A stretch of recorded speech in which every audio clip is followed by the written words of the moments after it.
The message wasn't meant for her. Lena had just gotten home from another late shift at the observatory, her body aching from hours spent hunched over equipment, her mind still caught in the vastness she'd been observing. She kicked off her shoes, made herself tea she wouldn't drink, and collapsed onto her couch in the darkness of her apartment. The city lights filtered through her window, washing out the stars she spent her life studying. Her phone buzzed with a notification from the messaging app she barely used, something a colleague had insisted she download for coordinating observation schedules. She almost ignored it.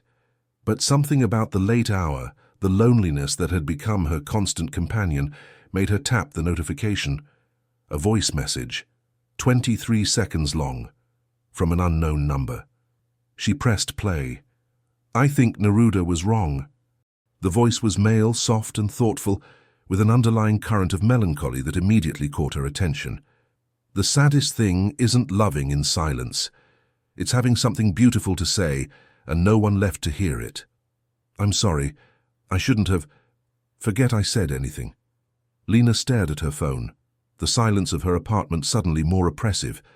This man, whoever he was, had meant to send that message to someone else, someone who clearly wasn't there anymore. She should delete it, block the number, move on. Instead, her thumb hovered over the record button. She took a breath, pressed down, and spoke into the darkness. "Maybe he wasn't wrong," she said, her voice barely above a whisper. "Maybe silence is just another language, like the space between stars. It looks empty, but it's full of meaning. Dark matter, gravity, potential. Sometimes the things we don't say carry the most weight." Her heart hammered as she sent it. What was she doing? Responding to strangers at 2 a.m.? She was a scientist, for God's sake, rational, controlled. 30 seconds passed. Then her phone buzzed. The space between stars. His voice returned, different now, lighter, curious, surprised. "That's actually kind of perfect. Beautiful, even. Are you a poet?" She smiled despite herself. "Astronomer." "You?" "Literature teacher. Though tonight I'm just someone who can't sleep, sending voice messages to the void, and getting unexpectedly profound answers from the universe. The universe works in mysterious ways." "Apparently so. I'm sorry for the accidental philosophy at 2 a.m. "Don't be," Lena said, surprising herself with her honesty. "I can't sleep either, and your accidental philosophy beats the silence."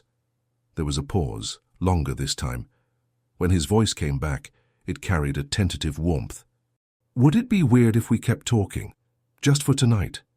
Lena looked around her empty apartment, at the life she'd carefully constructed to keep everyone at arm's length, at the walls she'd built after Daniel had shattered her trust 2 years ago.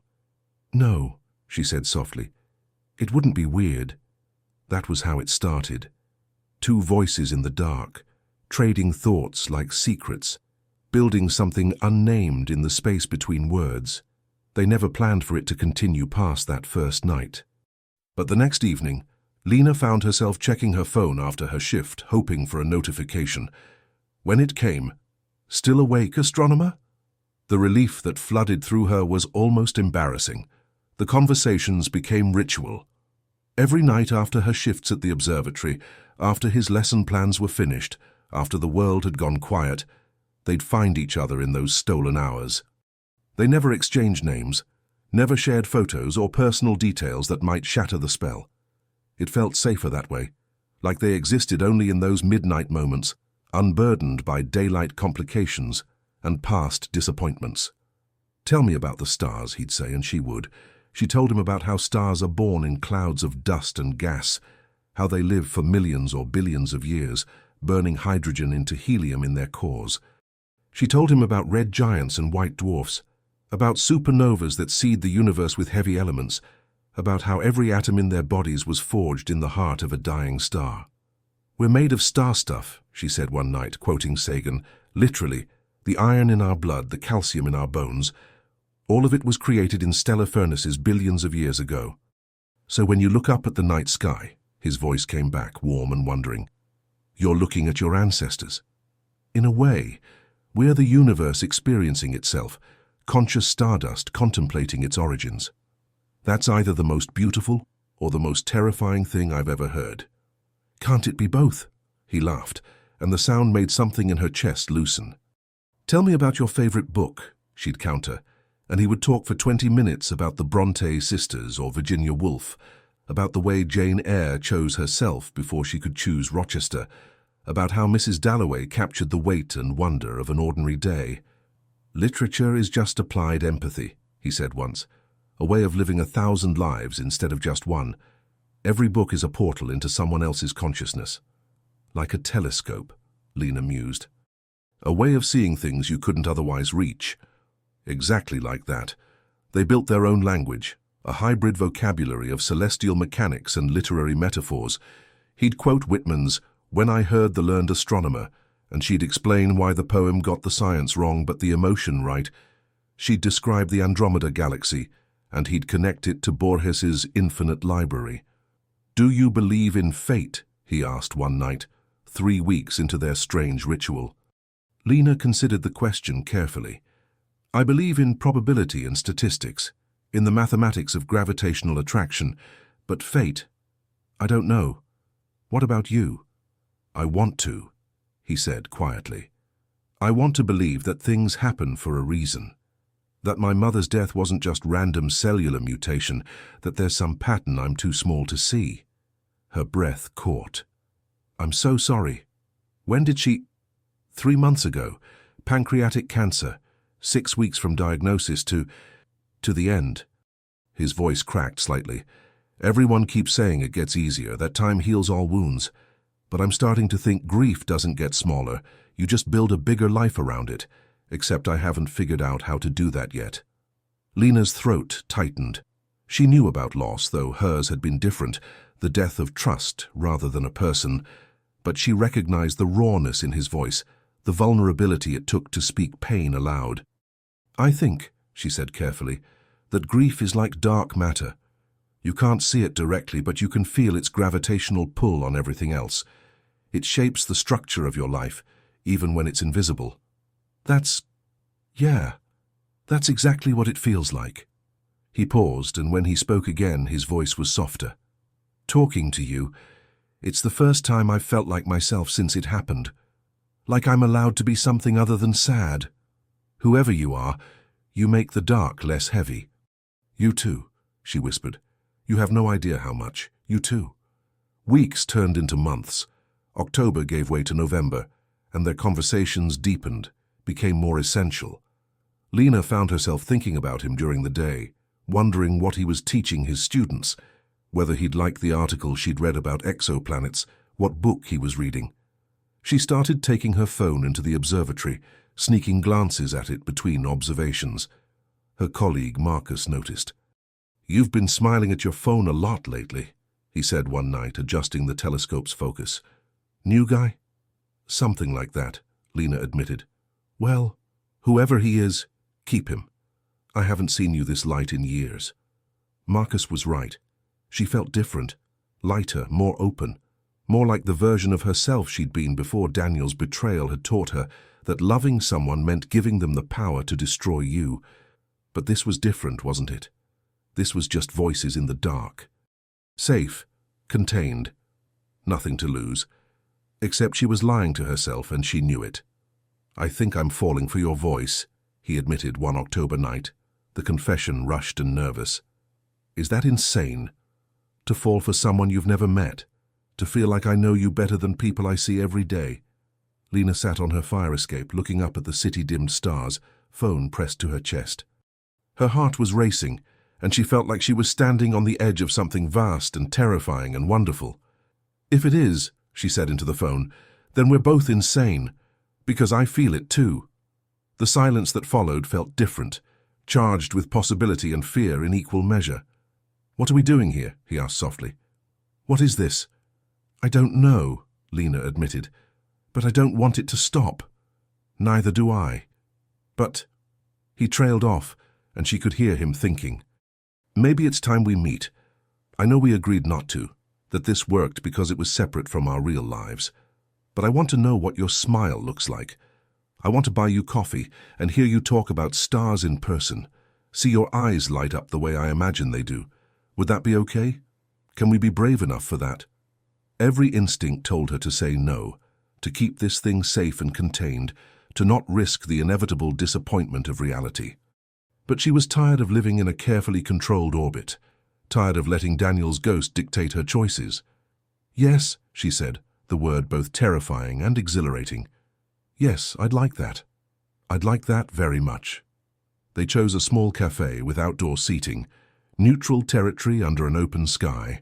Friday evening, 7 o'clock, a time when the first stars would be visible, when the world was suspended between day and night.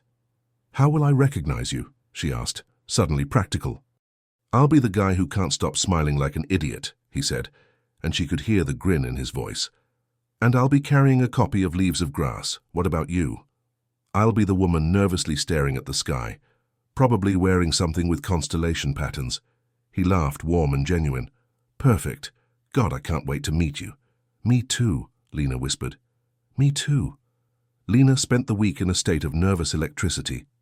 She bought a new dress, midnight blue with silver threads that caught the light like stars. She practiced conversation starters in her mirror, revised them, practiced again. She felt 16 and foolish and wonderfully, terrifyingly alive.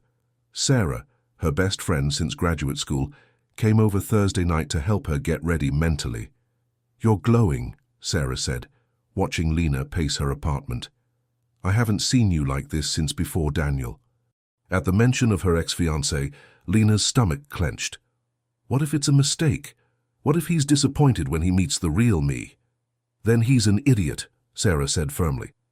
But Lena, honey, you need to stop letting one asshole's betrayal dictate your whole life. Not everyone is Daniel. Some people actually deserve your trust. I know that rationally. But fear isn't rational. I get it. Sarah squeezed her hand. Just let yourself be happy, okay? Let yourself hope. You deserve this. Friday arrived with cruel perfection. Clear skies, gentle wind, the evening star visible above the city as Lena made her way to the cafe. She arrived 15 minutes early, chose a table on the terrace with a view of the sky, ordered tea she was too nervous to drink. 7 o'clock came. Then 7:15. He's just running late, she told herself. Traffic. Last-minute work thing. Nothing to worry about. 7:30. 7:45. The tea grew cold. The sky darkened, revealing more stars. Other couples came and went, laughing and touching and living their simple, uncomplicated lives. 8 o'clock. Lena checked her phone for the 100th time. No messages, no missed calls, nothing. Her chest felt tight. This was familiar, this waiting, this disappointment, this confirmation that she'd been right to guard her heart. Her phone finally buzzed at 8:17. Relief flooded through her until she opened the message. It was text, not voice. Somehow that made it worse. I can't do this, I'm so sorry. You deserve someone whole, someone better than what I can give you right now. Thank you for everything, for every conversation, every laugh, every moment. You'll never know how much you've meant to me. Please don't try to find me. Please just forget about the broken literature teacher who didn't have the courage to show up. I'm so sorry. Lena read it 3 times before the words sank in. Around her, the cafe bustled with life. People ordering drinks, sharing desserts, existing in a world that suddenly felt very far away. She sat there until the cafe started closing, until the staff began giving her concerned looks. Then she walked home through the city streets, the stars mocking her with their ancient, indifferent light. She deleted the app that night, lying on her bathroom floor, tears streaming down her face. She'd been a fool. Again. She'd believed in something beautiful, and it had proven once more that beautiful things were just elaborate lies waiting to collapse. The weeks that followed were grey. Lena threw herself into work, taking extra shifts at the observatory, volunteering for the projects no one else wanted. Marcus watched her with worried eyes but didn't push, didn't ask questions. She stopped looking at the stars the same way. They were just nuclear furnaces again, just physics and mathematics. The poetry had drained out of them. November became December, then January. Winter settled over the city, sharp and cold. Lena moved through her days mechanically. Work, home, sleep, repeat. She went on a date Sarah set up and felt nothing. She tried reading fiction and couldn't focus on the words. She'd thought she was protecting herself by not learning his name, by keeping things anonymous. Instead, she'd created a ghost she couldn't exercise, a voice without a face, a connection without closure. February arrived with a request from her supervisor. The district middle school wanted to host a stargazing event, needed a professional astronomer to give a talk and help students use the telescopes. Would Lena be interested? She almost said no, but Sarah's words echoed in her head. You can't let one person's cowardice steal your light. Sure, she told her supervisor. I'll do it. The middle school gymnasium smelled like cafeteria food and floor polish. Lena arrived early, setting up her telescope and materials while teachers wrangled excited 12-year-olds into something resembling order. She was adjusting her laptop when a woman in her 50s approached, hand extended. Dr. Lena Ward, I'm Principal Morrison. Thank you so much for doing this. The kids have been excited all week. Happy to be here, Lena said, shaking her hand. Let me introduce you to Mr. Reyes, our English teacher. He helped coordinate this event. Ethan. Lena turned, professional smile ready, and the world tilted. The man walking toward them was tall, dark-haired, with kind eyes and shadows underneath them that spoke of too many sleepless nights. He wore a button-down shirt and carried a stack of permission slips, looking every inch the dedicated teacher. But it was his voice that stopped her heart. Dr. Ward, it's a pleasure. I'm really looking forward to your presentation. My students have been... He stopped mid-sentence. His eyes went wide, papers nearly slipping from his hands. They stared at each other, the recognition mutual and instantaneous and devastating. I'll let you two coordinate the details, Principal Morrison said, oblivious to the sudden tension. She walked away, leaving them frozen in the middle of the gymnasium. It's you, he breathed. Oh God, it's you. Lena couldn't speak, couldn't move. 4 months of grief and anger and confusion crystallized into this single, impossible moment. Lena, he said, her name a revelation in his mouth. Your name is Lena. Ethan. Her voice came out strangled. You're Ethan. Around them, students chattered and teachers called instructions, but they stood in a bubble of shocked silence. I can explain, he started, but she held up her hand. Not here, not now. She glanced at the students filing in. We have a job to do. The presentation was torture. Lena gave her talk on autopilot, answering questions and helping students focus telescopes, while every cell in her body screamed awareness of Ethan standing at the back of the room. She could feel his eyes on her, could sense his tension matching her own. When the last student had been picked up, when the equipment was packed and the gym was empty except for them, the silence became unbearable. We should talk, Ethan said quietly. Your office. He nodded and she followed him through the darkened hallways to a classroom that smelled like old books and whiteboard markers. Posters of famous authors lined the walls. Student essays were pinned to a bulletin board with little encouraging notes in the margins. Ethan closed the door and leaned against his desk, maintaining distance. I didn't know you'd be the astronomer they hired. I swear, Lena, I didn't know. But you knew my first name, she said, her voice sharper than intended. I told you that much on our last call. I know. When I saw your name on the email chain, I thought it might be you, but I told myself it was impossible. Too much of a coincidence. And then you walked in and I heard your voice and... He ran his hands through his hair, agitated. God, Lena, I'm so sorry. Sorry for what exactly? The words came out cold. Sorry for making me fall for you. Sorry for standing me up. Sorry for disappearing with a coward's text message. He flinched. All of it. Everything. You have every right to be furious. I'm not furious, Lena said, and realized it was true. She was something else, something bigger and more complicated. I'm confused. I spent 4 months thinking I wasn't enough to make you stay, that there was something wrong with me, something lacking. Do you have any idea what that felt like? I do, actually, Ethan said quietly. That's exactly what I thought about myself. Lena frowned. What? He took a breath, and when he spoke, The words came out rushed, like he'd been holding them in too long. After my mom died, things got worse, much worse. I started having panic attacks, full-blown, can't breathe, world-is-ending attacks. I'd wake up at 3 a.m. convinced I was dying. I couldn't eat, couldn't concentrate. Teaching became almost impossible. Lena's anger faltered. Ethan, that day Friday I was so excited to meet you. I got dressed, drove halfway to the cafe.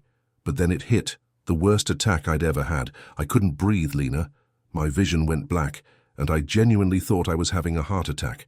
I ended up pulling over and calling 911, spent 4 hours in the ER while they ran tests and confirmed it was just anxiety. Oh God, Lena whispered. By the time they released me, it was after 10 p.m. You were long gone, and I was sitting in my car in the hospital parking lot, hooked up to a heart monitor earlier that evening, thinking about you waiting for me. This brilliant, beautiful woman I'd built up in my head as something almost divine. And here I was, broken, medicated, barely holding it together. He looked at her, eyes bright with unshed tears. I was ashamed, Lena. Ashamed that I wasn't the person you thought I was. The man you'd been talking to every night was confident and funny and had his life together. But the real me, I was a mess.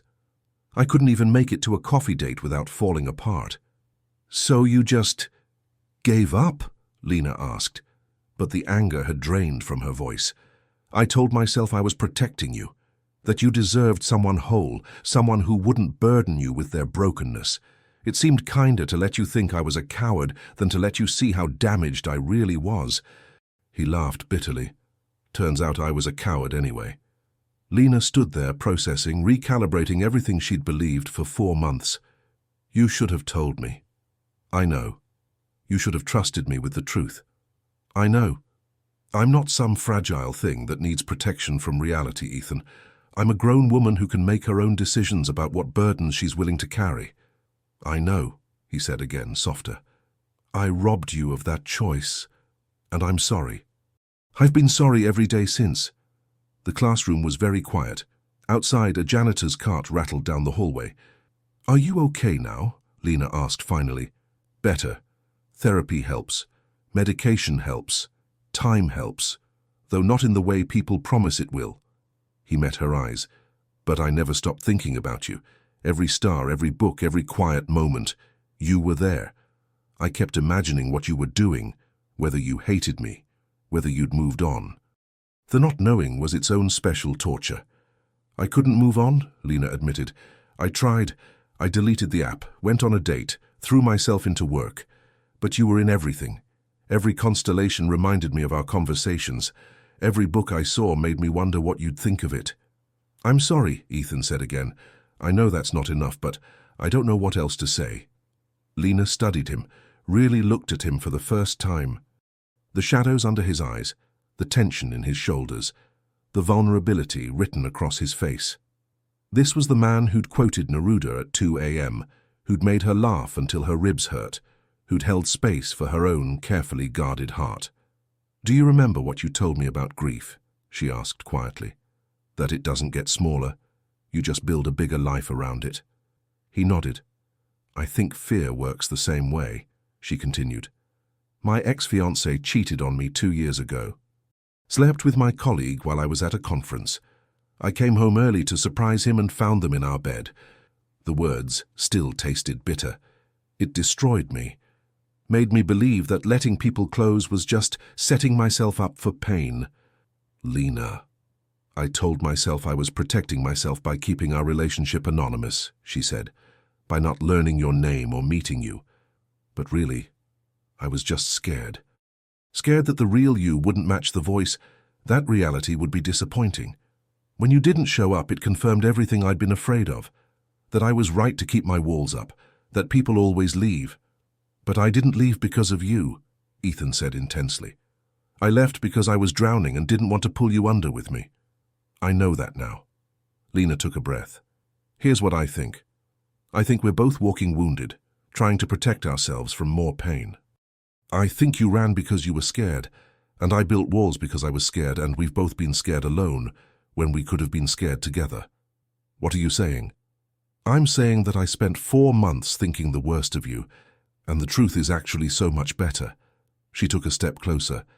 You didn't abandon me because I wasn't good enough. You were struggling with something real and difficult, and you made a bad choice because you were hurting. That doesn't excuse it. No, she agreed, but it explains it, and explanation matters. Ethan looked at her with something like hope dawning in his eyes. So where does that leave us? Lena thought about all the conversations they'd shared, the connection that had felt more real than most of her physical relationships. She thought about the stars that died and were reborn, about the way the universe was constantly recreating itself. I think, she said slowly, that maybe we stop running from the broken parts. Stars collapse before they're reborn, remember? Maybe we can too. Second chances? His voice was tentative, afraid to hope. Second chances, Lena confirmed. But different this time. No more hiding. No more anonymous voices in the dark. If we do this, we do it honestly, broken parts and all. I'd like that, Ethan whispered. God, I'd really like that. Me too. She smiled and felt something in her chest unknot. So, Ethan Reyes, literature teacher, grief survivor, panic attack warrior. Would you like to buy me that coffee you promised 4 months ago? He laughed, the sound breaking with relief. Lena Ward, astronomer, star explainer, woman who sees beauty in the dark. I would love nothing more. 6 months later, they sat on a blanket in Lena's backyard. A rare patch of darkness in the city where enough stars were visible to feel like looking up actually mattered. Ethan's head was pillowed on her lap while she pointed out constellations, her fingers tracing patterns against the velvet sky.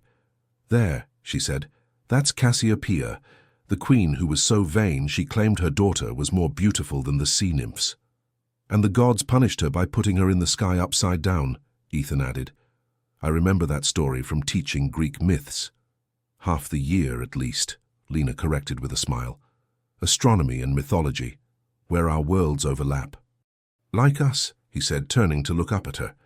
The starlight caught in his eyes, and she thought not for the first time how lucky she was that the universe had glitched in their favor. It hadn't been easy, these past months of learning each other in daylight, of navigating Ethan's continued therapy and occasional bad days, of Lena slowly lowering the walls she'd spent years constructing. There had been difficult conversations and moments of doubt, times when old fears tried to reassert themselves. But there had also been coffee dates that turned into dinner, movie nights where they quoted lines at each other, walks through the city where Ethan showed her the settings of famous novels, and she pointed out planets visible in the urban sky. There had been the first time he'd had a panic attack in front of her, and she'd simply held him through it, whispering that he was safe. There had been the night she'd finally told him the full story of Daniel's betrayal, and he'd listened without judgment, then kissed her forehead and said, his loss, my impossible gain. They'd built something real, messy and imperfect, and infinitely precious. Read to me, Lena asked, nodding toward the book lying beside them. Ethan picked up the worn copy of Leaves of Grass, the same one he'd planned to bring to their first failed meeting. He'd given it to her as a gift last month, with an inscription on the inside cover, for Lena, proof that beautiful accidents can become beautiful intentions. All my love, E. He flipped to a marked page and read, his voice the same one she'd fallen in love with in the dark, but richer now with the weight of shared history. I am with you, you men and women of a generation, or ever so many generations hence. I am with you, and know how it is. He paused, then continued, what is it you express in your eyes? It seems to me more than all the print I have read in my life. Above them, ancient light traveled across impossible distances, reaching their eyes in the present moment, proof that beautiful things endure, that darkness is just the canvas where stars write their stories, that sometimes the longest journey is the one that leads you home. Thank you, Ethan murmured, setting the book aside and lacing his fingers through hers, for giving me another chance, for seeing me, all of me, and staying anyway. Lena leaned down and kissed him, soft and certain. Thank you for coming back, for being brave enough to let me in. Even the broken parts? Especially the broken parts, she said. We're all made of broken stars anyway. Collapsed cores and scattered atoms finding new ways to shine. Ethan smiled, the expression lighting his whole face. Has anyone ever told you that you make science sound like poetry? Only you, Lena said, settling back beside him. Only you. They lay there as the night deepened, as the city sounds faded to background hum, as the stars wheeled overhead in their ancient, patient dance. Between lines and stars, between silence and speech, between endings and beginnings, they'd found each other twice. And this time, they were holding on. If you made it this far, don't forget to leave your comment, your like, and subscribe to the channel, so you don't miss any new stories. Thanks for watching and see you soon.